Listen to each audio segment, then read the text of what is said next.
नमस्कार विद्यार्थी मित्रांनो, Mpsc IQ मध्ये तुम्हा सर्वांचं हार्दिक स्वागत. मित्रांनो, न्यूज आली की 70,000 आशा सेविकांना आता त्यांच्या मानधनामध्ये 1500 रुपयाची वाढ पाहायला भेटणार आहे. 200 रुपये अतिरिक्त भत्ता दिला जाणार आहे. ओके, हा इश्यू काय आपण या व्हिडिओमध्ये पाहणार आहे. सुरुवातीला आशा सेविका आहे हे काय समजून घ्या. आशा सेविका हे ग्राम पातळीवर किंवा गाव पातळीवर आरोग्य विभागाशी कामं करतात. म्हणजे जे आरोग्य विभागाचे काही महत्त्वाचे मुद्दे आले सरकारमार्फत ते लोकांपर्यंत पोहोचवणे त्यांचं काम असतं.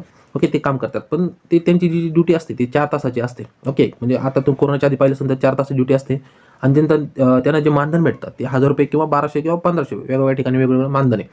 तर त्यांना त्या सरासरी धरलं तर 1000च्या आसपास त्यांना मानधन भेटतं. पण आता पाहिलं असेल तुम्ही कोरोना काळामध्ये त्यांची जी ड्युटी ती जवळजवळ 12 तासाच्या आसपास गेली. तुम्ही पाहिलं असतानाच आता त्यांना जे मानधन भेटतं ते तेवढंच भेटतं अजून. मग त्याच्यामध्ये काही वाढ केली नाही. तर त्याच्यामध्ये अशी सेविका आहेत स्ट्राईकमध्ये होते. कधी तारखेपासून तर 15 तारखेपासून ते स्ट्राईकला होते. आता या ठिकाणी तुम्ही न्यूजसुद्धा पाहू शकता. ABP माझावर आली होती. किती तारखेची न्यूज आहे? 18 जूनची. बीडमध्ये आरोग्य विभागातील कर्मचारी अजित पवार साहेब आणि राजेश टोपे साहेब यांच्या वाहनाच्या त्या तोफा अडवल्या होत्या. ओके, ते बीडमध्ये आले होते त्यावेळी जे आरोग्य विभागाचे कर्मचारी स्ट्राईकला होते 15 तारखेपासून आणि त्यांनी त्यांच्या वाहन अडवल्या होत्या की आमचे तुम्ही जे मुद्दे आहेत ते पास करा. त्यांच्याबरोबरच आशा सेविकासुद्धा स्ट्राईकला होत्या. आता त्यांचे जे प्रमुख मुद्दे आहेत या ठिकाणी तुम्ही पाहू शकता. आशा व गट प्रवर्ग यांना किमान वेतन द्यावे. त्यानंतर महाराष्ट्र सरकारने त्वरित दर मानधनात वाढ करावी. आशा व गट प्रवर्तकांना जे प्रवर्तक आहे कोरोना कामाचा प्रोत्साहन भत्ता व राज्य सरकारने प्रतिदिन 300 रुपयापर्यंत वाढावे म्हणून. नंतर आरोग्य विभागाने कंत्राटी कर्मचाऱ्यांचे सुसूत्रीकरण करून वेतनवाढ केली. नंतर कंत्राटी पद्धतीने गट प्रवर्तनाचा करार केला जातो. गट प्रवर्तकाचा समावेश सुसूत्रीकरणातच करून कंत्राटी कर्मचारी इतके वेतन द्या.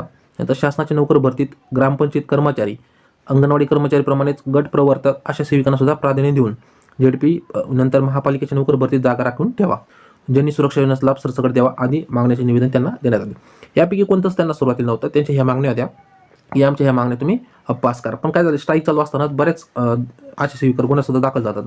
या ठिकाणी सातारामध्ये न्यूज पाहू शकता. साताऱ्यात 18 जे आशा सेविका यांच्यावर गुन्हा दाखल करण्यात आला होता. त्यानंतर अशी जी एक न्यूज आहे दुसऱ्या ठिकाणी सुद्धा. नाशिकमध्ये जेव्हा छत्रपती संभाजीराजे जे मराठा आरक्षण याच्या मोर्चासाठी आले होते त्यावेळी बघा आशा सेविकेने सुद्धा त्यावेळी छत्रपती संभाजीराजांकडे साकडं घातलं होतं की आमच्या या मागण्या तुम्ही सरकारपर्यंत पोहोचा. त्यावेळी छत्रपती संभाजीराजांनी सुद्धा सांगितलं होतं. या ठिकाणी त्यांचं स्टेटमेंट आहे. खासदार संभाजीराजेंनी मराठा क्रांती मोर्चाच्या मराठा मूक आंदोलनासाठी नाशिकला आले होते. मूक आंदोलनानंतर कृती समिती निमंत्रक व आयटकला संलग्न महाराष्ट्र राज्य आरोग्य खाते आशा त्यानंतर गट प्रवर्तक संघटना राज्य अध्यक्ष राजू देसले यांनी मागण्याचे निवेदन त्यावेळी केले होते. खासदार संभाजीराजे यांनी मुख्यमंत्री व आरोग्यमंत्र्यांशी बोलून गट प्रवर्तक व आशांचे प्रश्न मार्गी लावून कोरोना योद्ध्यांचा सन्मान करावा अशी भूमिका त्या ठिकाणी मांडली होती. तुम्हाला यावरून समजलं असेल आशा सेविकांचे काय मागण्या आहेत, कमून ते स्ट्राईकवर होते. कारण त्यांना कोरोनामध्ये 12-12 तास काम करावं लागलं आणि मानधन काहीच नाही. ओके, त्याच्यामुळे आशा सेविकांना वाटलं का, आणि तुम्ही पाहिलं असेल ज्यावेळी आंतरराष्ट्रीय नर्स डे साजरा करण्यात आला तर त्यावेळी त्यांनी सांगितलं कौतुकसुद्धा केलं होतं. तर त्यावेळी त्यांचं स्टेटमेंट होतं, तुम्ही आमचं कौतुक नका करू, आम्हाला जे मानधन आहे ते तुम्ही ते करा. नंतर आमचे जे आरोग्याचे प्रश्न आहेत ते तुम्ही सॉल्व्ह करा. कारण कोरोनामध्ये त्यांना PPE किटसुद्धा नव्हतं, मास्क वगैरे प्रॉपर अवेलेबल नव्हते. ओके, त्या आरोग्याशी खेळत होते त्या ठिकाणी. तुम्ही पाहिलं सांग जे कोरोना योद्धे म्हणून ओळखले जातात अशा सेविका किंवा त्यानंतर जे NM JNM नर्सिंग विद्यार्थिनी आहेत किंवा विद्यार्थी आहेत तर ते कोरोनाशी खेळत होते. तर बरेच जण त्याच्यामध्ये एक्सपायर सुद्धा झालेत. ओके, आणि त्यांच्या ते मानधनामध्ये काहीच वाढ झाली नाही किंवा जे कॉन्ट्रॅक्ट बेसवरच त्यांना काम करावं लागतं, म्हणजे 10 ते 12 हजाराच्या आसपास. तर त्याच्यामुळे अशा सेविका व जे आरोग्य कर्मचारी स्ट्राईकला एवढ्यात होते. आता त्याच्यामध्ये एक अपडेट आली ह्या ठिकाणी तुम्ही NI मध्ये पाहू शकता. ASHA workers call off their strike after Maharashtra government agree to increase their salary. Okay, 1000 रुपये दिले त्या ठिकाणी ॲडिशनल. नंतर 500 रुपये सुद्धा याच्यामध्ये ॲडिशनल केले. ओके, नंतर COVID allowances to be implement from the 1 July, म्हणजे 1 जुलैपासून ते आपल्या सर्व गोष्टी होणार आहे. ओके, डिटेलमध्ये पुढे सुद्धा याच्यामध्ये दिली. लोकमतमध्ये न्यूज आली की 70,000 अशा सेविकांना 1500 रुपये मानधनात वाढ, विशेष भेट म्हणून स्मार्टफोन देणार. संप मागे घेतलाय. कोणी घेतलाय? जे स्ट्राईकला होते आरोग्य कर्मचारी त्यांनी सुद्धा हा संप मागे घेतलाय. तर आपण ही पण न्यूज पाहू काय. तर कोरोनाच्या काळात आणि एरवीच्या संपर्क वृत्तीने काम करणाऱ्या अशा सेविकांना 1 जुलै 2021 पासून 1000 रुपयाचे कायमस्वरूपी मानधन वाढ आणि 500 रुपये कोरोना भत्ता अशी 1500 रुपयाची वाढ देण्याचा निर्णय राज्य शासनाने बुधवारी घेतला. नंतर या संदर्भात आरोग्यमंत्री राजेश टोपे यांच्याशी झालेल्या चर्चेनंतर कृती समितीने संप मागे घेतलाय. त्यानंतर संबंधित निर्णयाचा लाभ 68,297 अशा सेविका त्यानंतर 3,570 गट प्रवर्तकांना होणार आहे. आता गट प्रवर्तकांची एकूण मानधनात वाढ 1700 रुपयाची असेल त्यांना 1200 रुपये मानधन वाढ असणार आहे आणि 500 रुपये. ओके, ती 500 रुपये या ठिकाणी की कोरोना भत्ता अशी वाढ देण्यात आली आहे.